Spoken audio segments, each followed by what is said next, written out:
para hablar, como todos los días, de la figura, de la obra, de todo el legado del gran escritor colombiano Gabriel García Márquez. El tema de hoy son los papeles, el archivo personal de Gabriel García Márquez. El 24 de noviembre del 2014, el mundo de la cultura despertó con una noticia en primera página del New York Times. El archivo de Gabriel García Márquez reposaría en Estados Unidos, en una universidad, en la Universidad de Texas, en su sede de Austin. En este momento nos acompañan dos personas, José Montelongo, bibliotecario de la universidad, y Gabriela Polit, profesora de literatura latinoamericana. Ellos tienen la clave para que nosotros entendamos certeramente por qué esos papeles fueron a reposar a la Universidad de Austin.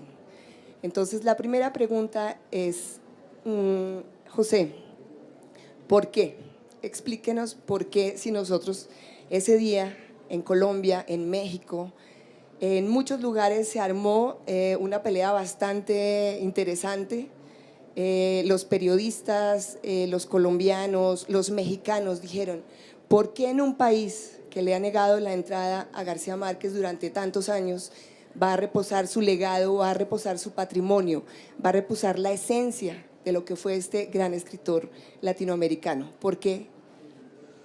Mira, Consuelo, para responder, déjame remontarme un poquito más atrás, solo unos meses atrás, cuando, para mi sorpresa, el director de el Harry Ransom Center, un museo biblioteca de la Universidad de Texas en Austin, me habló para preguntarme si podría acompañarlo a la Ciudad de México a ver los archivos de Gabriel García Márquez.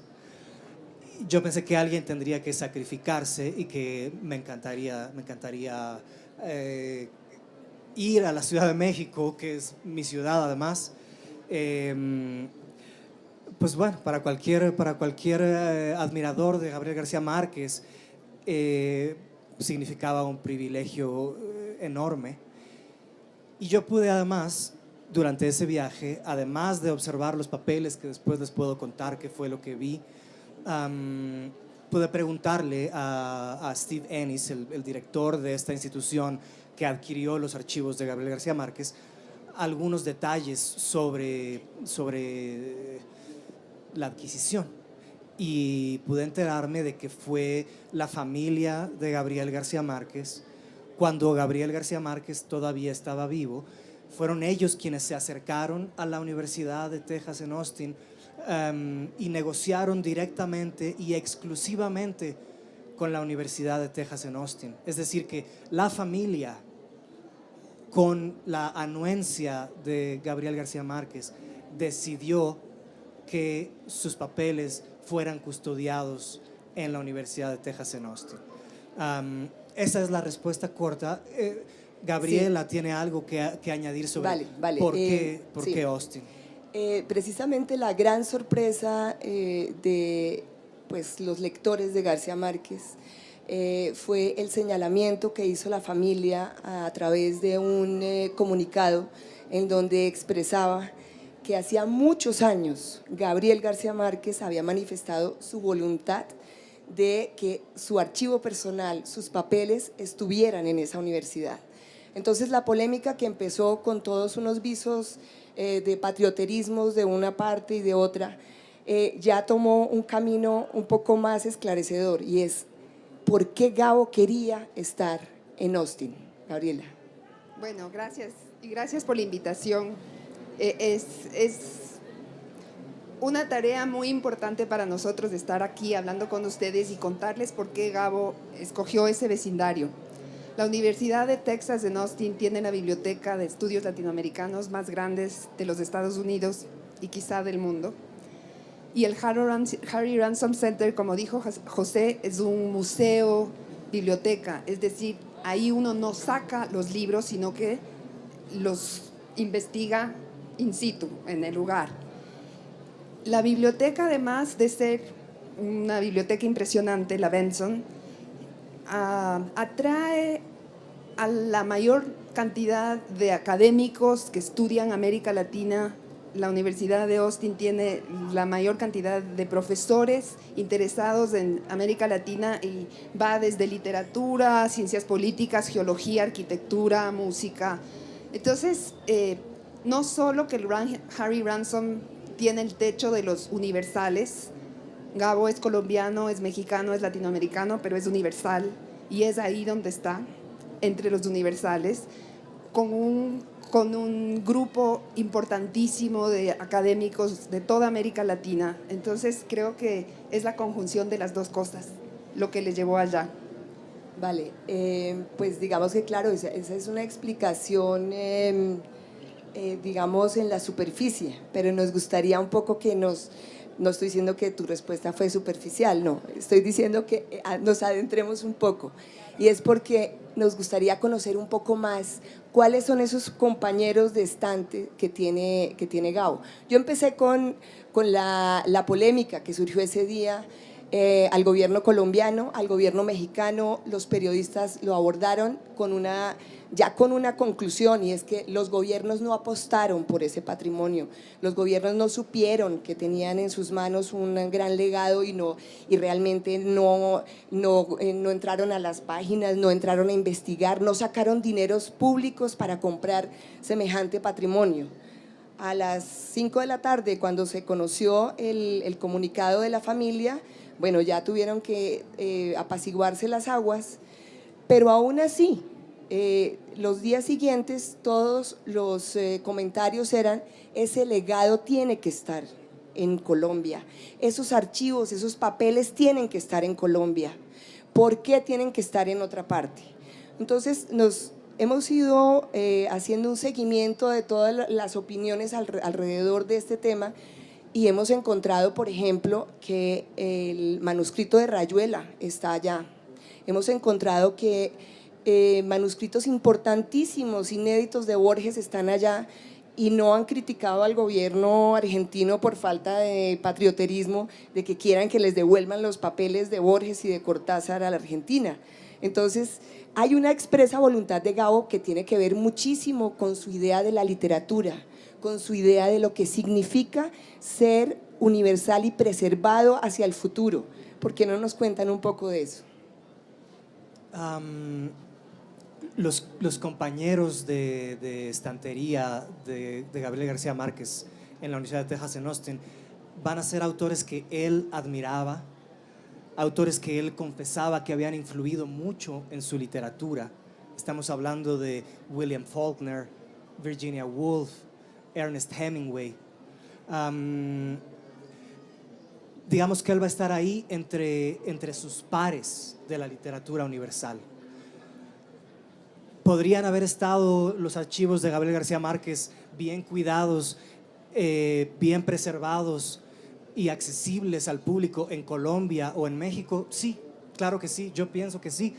Estuvimos ayer en la Biblioteca Nacional de Colombia, yo conozco las instituciones similares en México y sabemos que podían haber estado perfectamente aquí, y sin embargo allá van a tener una proyección internacional.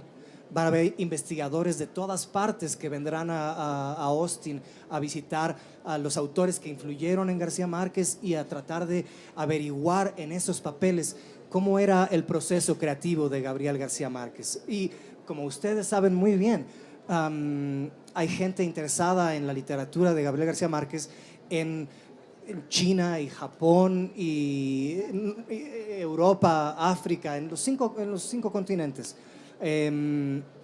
Seguramente Gabriel quiere añadir algo. Nada, lo mismo, que creo que la apuesta de Gabo era justamente ser un escritor universal, que esos son sus pares, y que el archivo, además de estar bien cuidado, como hubiera estado aquí o como hubiera estado en México, aquí en Colombia, tiene una accesibilidad muy importante. El Harry Ransom Center da 80 becas al año más o menos para investigadores de sus papeles. Acceder al Harry Ransom es cuestión de abrir la página web de Harry Ransom Center. Hay muchas colecciones que están digitalizadas, y el proyecto del Harry Ransom a partir del 2016 va a hacer poner todo este archivo en digitalizado para acceso de todo el mundo. Entonces, no solamente es porque hay becas que van a traer gente de muchos lugares, hay gente de 30 países distintos que visitan Austin por el Harry Ransom, sino que además, quizás en un par de años, vamos a tener esa colección disponible para todo el mundo. Entonces, el archivo no está solamente en buena compañía, sino que además va a poder ser asequible para todo el mundo. Bueno, esto es una excelentísima noticia. José, ahora entremos al archivo en sí mismo. Cuando tú llegaste a la casa de Gabriel García Márquez y miraste ese archivo, ¿qué pasó? Mira, el archivo no estaba desordenado porque la secretaria de Gabriel García Márquez lo tenía bien organizado, pero no estaba como va a estar finalmente en una biblioteca. Se cuantifica en las bibliotecas por los metros que ocupa una colección en las estanterías. Entonces, nosotros no los encontramos todos en estanterías, sino sobre varios escritorios, los manuscritos, las fotografías, los documentos profesionales. Y ahorita les cuento de qué se tratan las cartas, el epistolario. Finalmente, los manuscritos ocuparán aproximadamente 4 o 5 metros en las estanterías de la Universidad de Texas en Austin. ¿Cuántas cajas eran? Lo que pasa es que no se cuentan por las cajas como las que uno usa para mudarse de casa, Sí. sino cajas de archivo, Sí. que son verticales, Vale. donde reposan como si fueran libros. Sí. Y también, no te lo puedo decir con exactitud porque lo que había era un poco más de 40 álbumes fotográficos, por ejemplo, y no van a quedar en esos mismos álbumes fotográficos porque no son el lugar ideal para preservar las fotografías. Estaban como los álbumes de cualquier familia, en esos álbumes que tienen un poquito de pegamento, y entonces tienen que salir de esos álbumes familiares para estar guardados profesionalmente a una temperatura adecuada, en folders donde no estén en contacto con ácido, y con una luz adecuada. En fin, me refiero en este caso a las fotografías. Pero lo que quiero contarte es que a mí, como admirador de García Márquez, lo que más me llamaba la atención, lo que más quería ver eran los manuscritos, o técnicamente mecanuscritos, porque él escribía a máquina y después corregía a mano. ¿Qué manuscritos hay en ese archivo? Mira, están, por ejemplo, las galeras de Crónica de una muerte anunciada, con correcciones de Gabriel García Márquez, con lugares donde, aunque ya las galeras son cuando el libro está a punto de irse a imprenta, donde todavía él arranca una página y la sustituye por otra, o media página y la sustituye por otra, o tacha 2 párrafos y agrega un par de líneas. Están, por ejemplo, muchas versiones de sus memorias de Vivir para contarla. Están varias versiones de El amor en los tiempos del cólera, varias versiones de Del amor y otros demonios.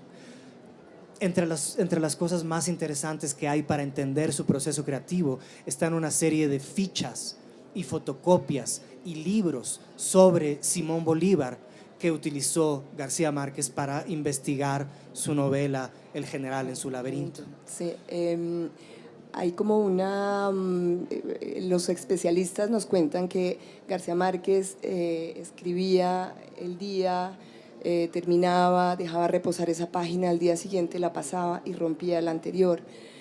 Cuando tú dices que hay varias versiones de Vivir para contarla, es porque no hizo eso, o sea, no rompió esos manuscritos. Es cierto, dejó de destruirlos, por lo menos después de 100 años de soledad. A partir de 100 años de soledad empieza a haber poco a poco más versiones de sus libros posteriores. Solamente un par de versiones de El otoño del patriarca, la siguiente gran novela después de 100 años de soledad.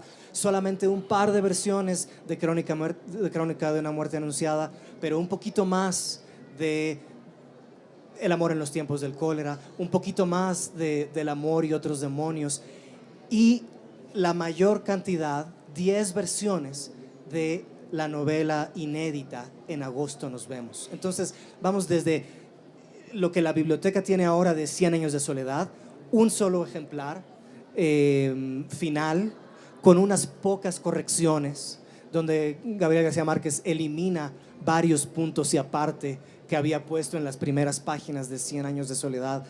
Desde ese ejemplar, que es el que tiene el menor número de correcciones, hasta la novela inédita En agosto nos vemos, que tiene 10 versiones que claramente él no quiso destruir, su secretaria, su esposa lo animaron quizás a conservar. Estamos especulando. Y perdona, ahí estamos hablando de que ya escribía en computador. Sí, Entonces, a partir de mediados, sí, mediados ahí, de los años 80 empezó a escribir en computador. cuando tú hablas ahí de versiones, son versiones impresas del computador, en donde en cada una de ellas hay unas nuevas correcciones de la mano de Gabo. Exactamente, exactamente.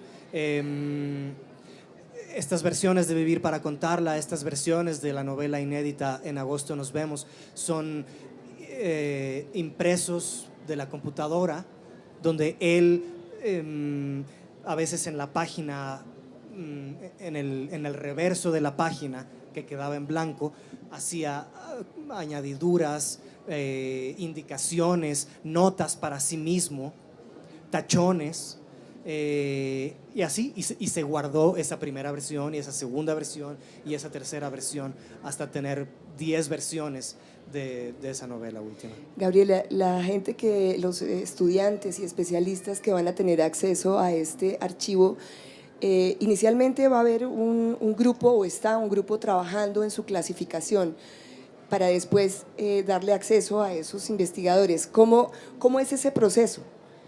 Bueno, la primera cosa es que la universidad está organizando un evento muy, muy grande, como lanzando la casa por la ventana, como se dice, para octubre de este año, cuando los archivos van a estar ya catalogados, y va a venir gente de Colombia y de todo el mundo. Salman Rushdie va a ser la persona que abre el evento, y es un momento importante para la universidad porque es presentar y ofrecer al mundo los archivos como disponibles.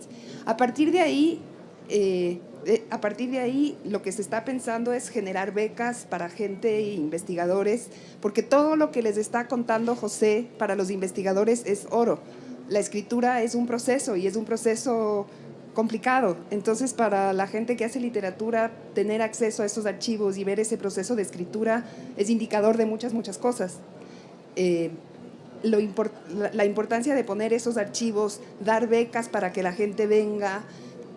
Hay ideas de quizás generar una cátedra sobre García Márquez y tener eventos bianuales o cada 18 meses que se investigue una faceta distinta, ¿no? Gabriel García Márquez fue un gran escritor, fue un hombre público, fue un periodista. Entonces, son todas, armar todos estos frentes, que es lo que la universidad quiere poner El acceso. a ser visible. Sí. Sí. José, nuevamente volviendo al archivo, tengo entendido que hay 2 o 3 computadores Apple dentro de ese archivo. ¿Quién está escudriñando el disco duro de esos computadores? Son también los especialistas, los archivistas o los archivónomos del Harry Ransom Center, los que están primero preservando ese material, después tratando de acceder. Como sabemos, a veces lo que se borra de una computadora no necesariamente ha sido borrado para siempre, pero no sabemos todavía qué hay en esas computadoras Macintosh de los años 80, de los años 90. Lo que sabemos es que Gabriel García Márquez no respondía el correo electrónico él mismo. Él prefería usar el teléfono o el correo tradicional. Y entonces, eso significa que tenemos también una gran riqueza de cartas, de un epistolario. Si me permites darte un ejemplo, Sí, claro. cuando Gabriela hablaba del proceso de los escritores, una de las cartas que más me llamó la atención era una, no recuerdo a quién estaba dirigida, escrita por Gabriel García Márquez, quizás a Álvaro Cepeda o alguno de sus amigos más cercanos, donde le decía, era una carta de quizás 1970, 3 años después de la publicación de 100 años de soledad, donde le decía que estaba escribiendo unos cuentos para niños, no destinados a la publicación, sino como un ejercicio de escritor para tratar de sacudirse la atmósfera, la respiración, la cadencia y el mundo de Macondo, de 100 años de soledad. Cuando entré a este pabellón, lo que pensé fue, si Macondo da lugar a... Si Macondo es el país invitado a esta feria, si Macondo da lugar a que tantos artistas colombianos presenten su versión de los personajes, los paisajes, los acontecimientos de Macondo, si Macondo da lugar a todo lo que se genera en esta impresionante feria del libro, imagínense ser la cabeza de la que sale todo este mundo imaginario, toda esta realidad que como gustaba decir a Vargas Llosa, suplanta a los dioses medievales por instaurar una realidad nueva, ¿no? Bueno, pues él tenía que sacudirse eso porque estuvo años. Sabemos que en obras anteriores a 100 años de soledad aparecen algunos personajes Buendía. Sabemos que esta novela estaba rondando en su cabeza desde probablemente 10, 15, tal vez 20 años antes. Y entonces, a partir de la reacción increíble que ocurrió con la publicación en Sudamericana, las entrevistas, el primer asedio de la fama que sufrió en ese momento y que se redoblaría con el premio Nobel y con Crónica de una muerte anunciada, bueno, necesitaba sacarse de encima, descontaminarse, si esto es posible, del mundo macondiano, como quizás los organizadores de esta feria tendrán que hacer al término de esta feria, que querrán estar por unos días lejos de tanta gente y leyendo una obra realista y no macondiana de Gabriel García Márquez. Muchas gracias después de esta apasionada, esta invitación nuevamente a volver hacia Macondo y hacia Gabo. Muy bello, muy bello. O sea, claro, se nota que has estado en contacto con los papeles y el archivo de Gabo. Por eso me llama muchísimo la atención mirar que la universidad o el Ransom Center ha pagado unas cifras altísimas por otros archivos, por el archivo de Watergate, $6 millones, por el archivo de Robert De Niro, $3,5 millones, y finalmente supimos que la cifra que se pagó por estos papeles de Gabo fue $2,2 millones. En principio pensamos, entonces no debe haber algo tan valioso, porque después de que tú estás diciendo todo ese mundo que está irradiando y que es un mundo que pervivirá durante muchos y muchos centenares de años, habrá muchos lectores. Este es un escritor que ha llegado a los rincones más recónditos del mundo. ¿Por qué esta cifra de $2,2 millones? No es exorbitante, no representaría aparentemente todo este valor que vemos que puede tener este archivo. Bueno, esa fue una polémica al interior de la universidad. La Universidad de Texas es pública y por ley todo lo que gasta la universidad tiene que hacerse público. Si ustedes quieren ver cuánto gano, pueden ir a hacer una búsqueda y van a ver mi sueldo ahí. Entonces la universidad exigió, porque justamente la gente decía, bueno, ¿cuánto pagó? Y el director, ustedes imagínense que ustedes tienen que hacer estas negociaciones atrás de la escena. Y nunca supimos nosotros antes. Esto fue una exigencia del estado de Texas, de que se ponga el precio, que se ponga al público la cantidad de dinero que se había gastado. Y eso como curador de un museo puede jugar en tu contra, justamente porque para los ojos de afuera no todo vale lo mismo y nadie sabe cómo se hizo esa negociación previa que fue a puerta cerrada y que se llevó en absoluta confidencialidad, digamos. Fue una cosa entre el director del Harry Ransom Center y las personas que representaban a la familia, a la viuda y a los hijos de García Márquez. No podemos decir desde acá, si no sabemos en qué términos se dio esa negociación, por qué fue avalado de esas maneras. O sea, nosotros como académicos o como bibliotecarios nunca tuvimos acceso a esa negociación y desde afuera reaccionamos como tú, wow, ¿por qué se paga, no? Pero esas negociaciones son internas entre la institución, el curador y el interesado.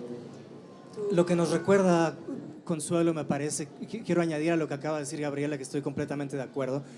Lo que nos recuerda esa cifra es que el archivo de Gabriel García Márquez no se puso jamás a subasta, que no se ofreció al mejor postor, sino que se buscó, la familia buscó la institución que le pareció más adecuada para preservarlo, hacerlo accesible y para compartirlo con el resto del mundo. Porque cuando Gabriela nos decía que miles de páginas de este archivo, miles de fotografías de este archivo van a ser digitalizadas y van a ser puestas a disposición de cualquier persona en el planeta que tenga una conexión a internet, pues uno se sorprende de que la familia haya tenido la generosidad. No es este el caso con todos los archivos.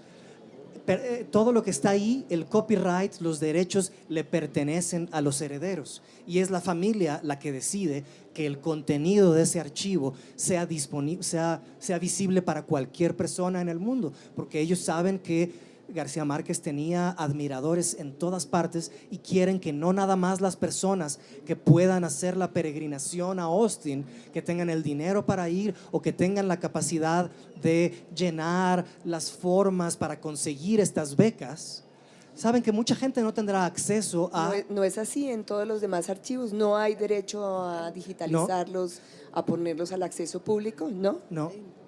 El ejemplo, otro ejemplo válido es de Coetzee, que él fue estudiante de UT y donó todos sus papeles, pero esos archivos no están digitalizados, están ahí, están disponibles, pero no se digitalizan.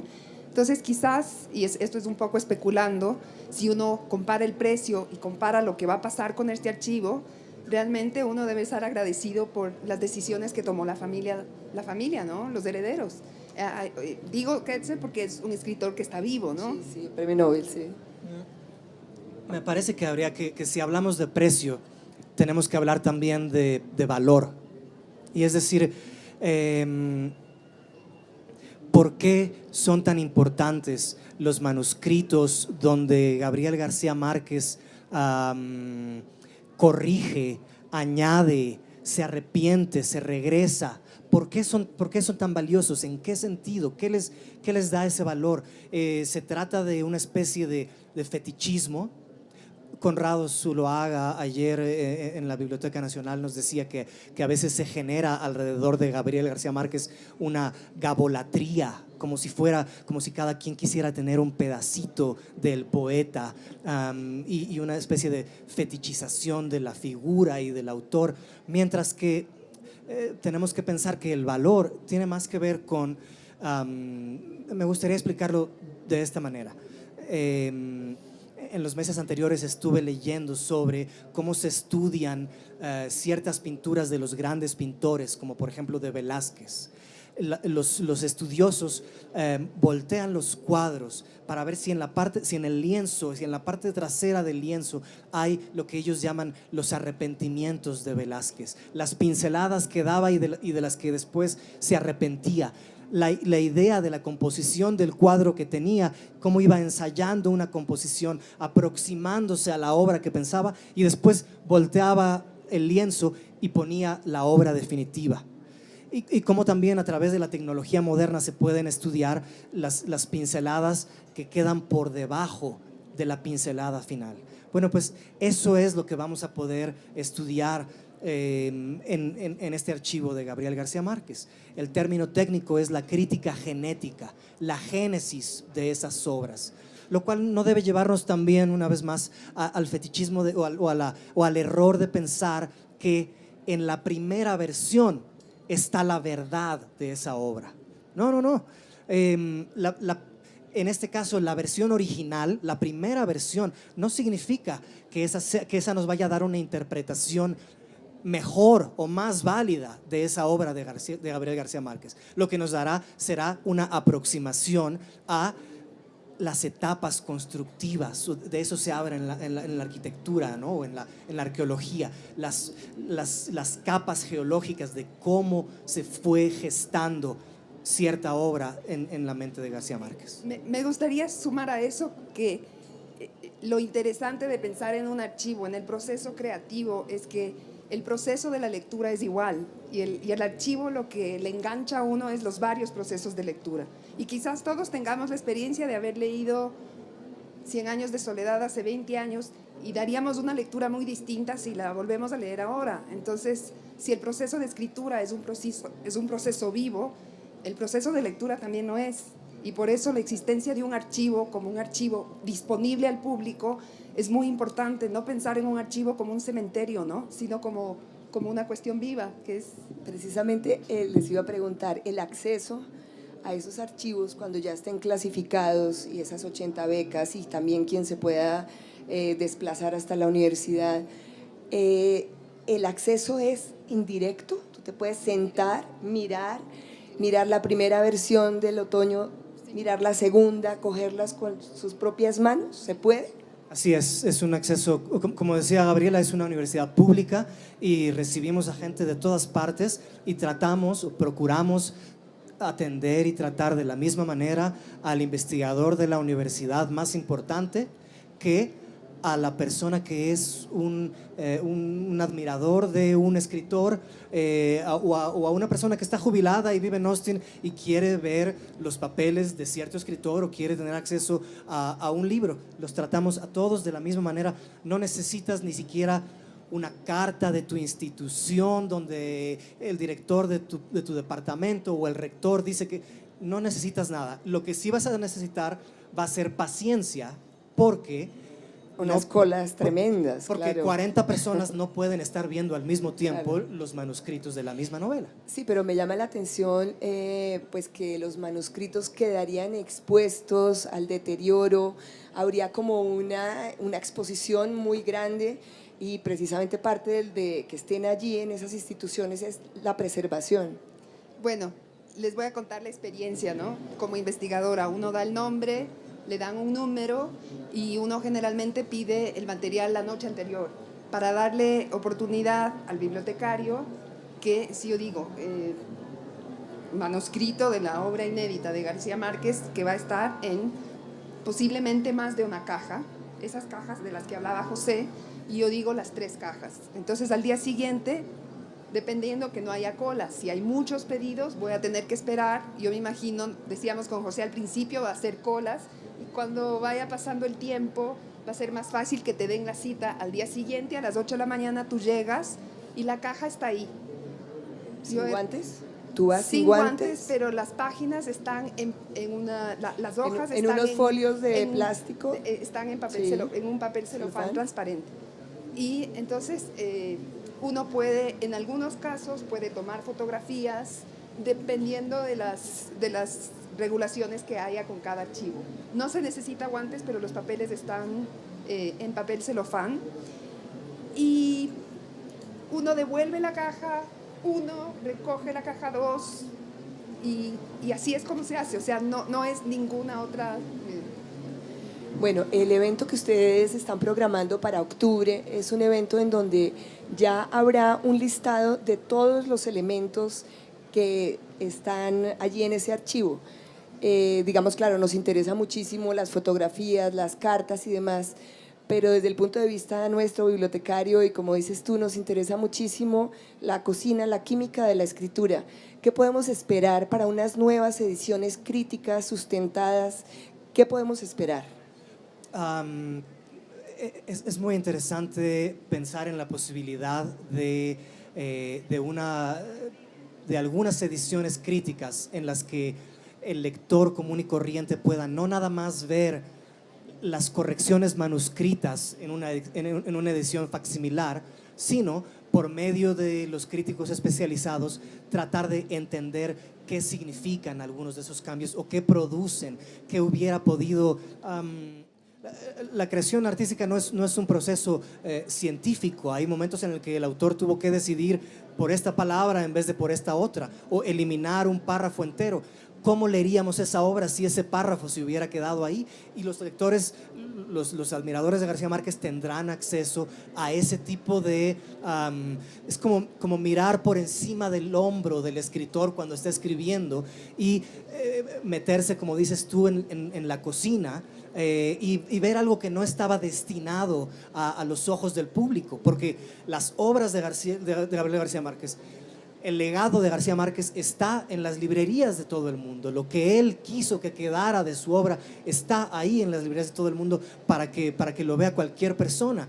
Ahora, los más curiosos, los más interesados por el proceso de la creación tendrán acceso precisamente a estos manuscritos con sus correcciones. Me gustaría añadir... Se está acabando el tiempo, pero bueno, dale, sí, por favor. En otra carta, cuando está terminando de escribir El otoño del patriarca, dice Gabriel García Márquez: yo debí haber escrito esta novela en verso, pero no me atreví.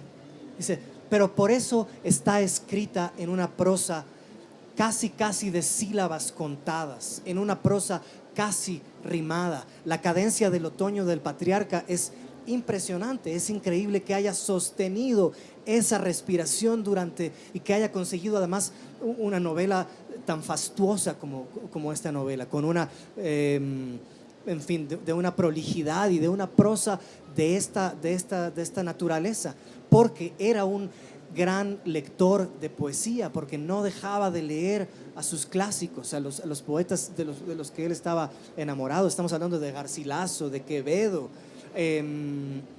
De ahí sacó esa respiración, y me hace pensar esa carta donde dice debía haberla escrito en verso, me hace pensar que podremos estudiar la obra completa de Gabriel García Márquez como si fuera un gran poema escrito en muchos volúmenes con centenares de personajes, donde podemos descender hasta el detalle de cómo cambió este verso. ¿Por qué se arrepintió de este verso? ¿Por qué lo modificó? ¿Por qué lo dejó así? Era una cuestión de respiración, quería una palabra con más sílabas. Yo creo que cosas así vamos a encontrar en este archivo. Bueno, José, nos das una envidia tremenda, o sea, este entusiasmo lo único que provoca es decirle a Gabriela, 80 becas son muy pocas, ¿qué podemos esperar los colombianos? Bueno, 80 becas hasta ahora que llegó García Márquez, hay que extender ese número al infinito, o sea, ese es el orgullo del Ransom Center, ¿no? Anda y vi que damos 80 becas. Yo dije, cuando yo llegue allá, 80 becas es un número muy pequeño, pero eso es parte de la llegada de Gabo, ¿no? Que esto se amplíe. Vale, pues muchísimas gracias. Esto es una gallera y llegábamos de pronto a pelear con ustedes, pero sabemos que está muy bien guardado, muy bien entendido el legado de Gabo. Estamos muy contentos, sobre todo de las noticias que vamos a tener acceso a todos esos materiales próximamente, que vamos a tener un contacto y un intercambio constante, y de verdad les agradecemos mucho que quieran tanto a nuestro Nobel. Muchas gracias. Gracias.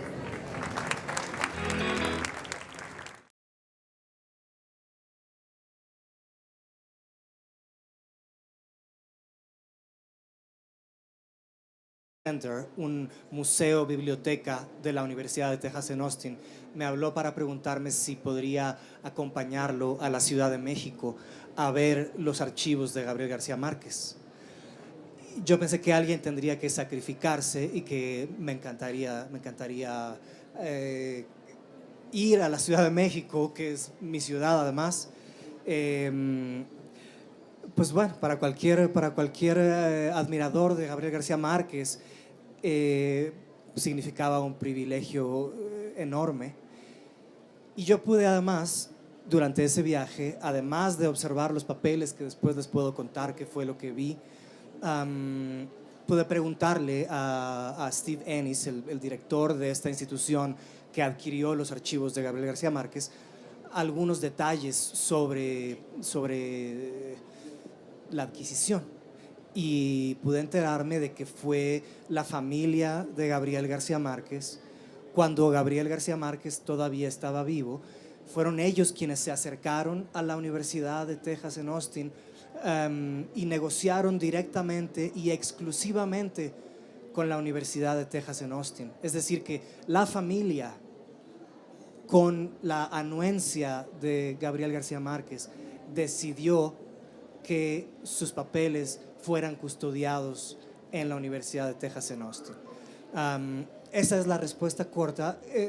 Gabriela tiene algo que añadir sobre por qué Austin.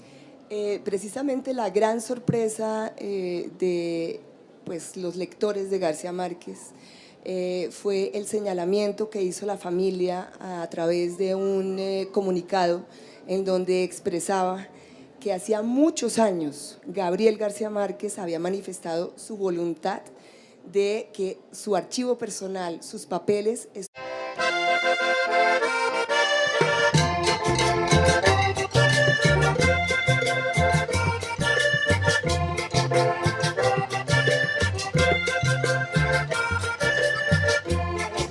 para hablar, como todos los días, de la figura, de la obra, de todo el legado del gran escritor colombiano Gabriel García Márquez. El tema de hoy son los papeles, el archivo personal de Gabriel García Márquez. El 24 de noviembre del 2014, el mundo de la cultura despertó con una noticia en primera página del New York Times. El archivo de Gabriel García Márquez reposaría en Estados Unidos, en una universidad, en la Universidad de Texas, en su sede de Austin. En este momento nos acompañan dos personas, José Montelongo, bibliotecario de la universidad, y Gabriela Polit, profesora de literatura latinoamericana. Ellos tienen la clave para que nosotros entendamos certeramente por qué esos papeles fueron a reposar a la Universidad de Austin. Entonces, la primera pregunta es, José, ¿por qué? Explíquenos por qué, si nosotros ese día en Colombia, en México, en muchos lugares se armó una pelea bastante interesante. Los periodistas, los colombianos, los mexicanos dijeron, ¿por qué en un país que le ha negado la entrada a García Márquez durante tantos años va a reposar su legado, va a reposar su patrimonio, va a reposar la esencia de lo que fue este gran escritor latinoamericano? ¿Por qué?